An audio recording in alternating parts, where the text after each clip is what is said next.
15º domingo do tempo comum. A liturgia deste domingo recorda que Deus atua no mundo através dos homens e mulheres que Ele chama e envia como testemunhos do seu projeto de salvação. Esses enviados devem ter como grande prioridade a fidelidade ao projeto de Deus e não a defesa dos seus próprios interesses ou privilégios. O texto do Evangelho de hoje é uma autêntica catequese sobre a missão dos discípulos de Jesus no meio do mundo. As instruções postas aqui na boca de Jesus conservam o seu sentido e valor para os discípulos de todo tempo e lugar. Marcos começa por deixar claro que a iniciativa do chamamento dos discípulos é de Jesus. Ele os chamou.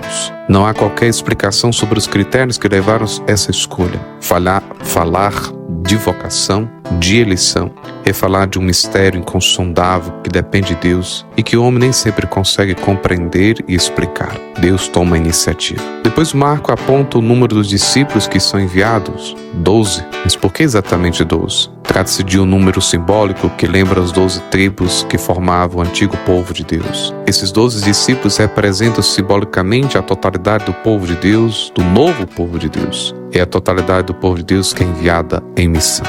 Os 12 são enviados 2 a 2. É provável que o envio 2 a 2 tenha a ver com o costume judaico de viajar acompanhado, para ter ajuda e apoio em caso de necessidade. Pode também pensar-se que essa exigência de partir em missão 2 a 2 tem a ver com as exigências da lei judaica, de acordo com o qual era necessário 2 testemunhas para dar credibilidade a qualquer anúncio. Em qualquer caso, a exigência de partir em missão 2 a 2 sugere também que a evangelização tem sempre uma dimensão comunitária. O discípulo nunca deve trabalhar sós. A margem do resto da comunidade, não deve anunciar as suas ideias, mas a fé da igreja. Quem anuncia o evangelho, anuncia em nome da comunidade, e o seu anúncio deve estar em sintonia com a fé da comunidade.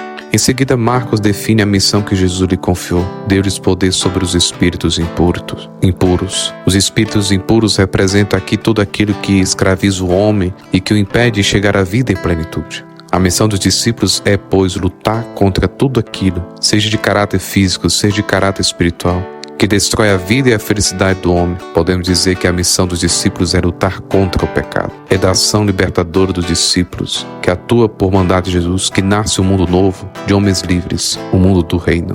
Em seguida, vemos as instruções para a missão. Na perspectiva de Jesus, os discípulos devem partir para a missão no despojamento total de todos os bens e seguranças humanas. Pode levar um cajado, isso encontramos na versão de Mateus e do evangelista Lucas. Os discípulos não deviam levar cajado. Mas não deve levar nem pão, nem alforje, nem moedas, essas pequenas moedas de cobre que o viajante levava sempre consigo em suas pequenas necessidades. Também nem deve levar 2 túnicas. Os discípulos devem ser totalmente livres e não estar amarrados aos bens materiais. Caso contrário, a preocupação com os bens materiais pode roubar-lhes a liberdade e a disponibilidade para a missão. Por outro lado, essa atitude de pobreza e de despojamento ajudará também os discípulos a perceber que a eficácia da missão não depende da abundância de bens, mas sim da ação de Deus. Finalmente, a sobriedade e o desapego são sinais de que o discípulo confia em Deus, contribuem para dar a credibilidade do testemunho. É isso, irmão. Esse evangelho do 15º domingo do tempo comum traz para nós a escolha do Senhor,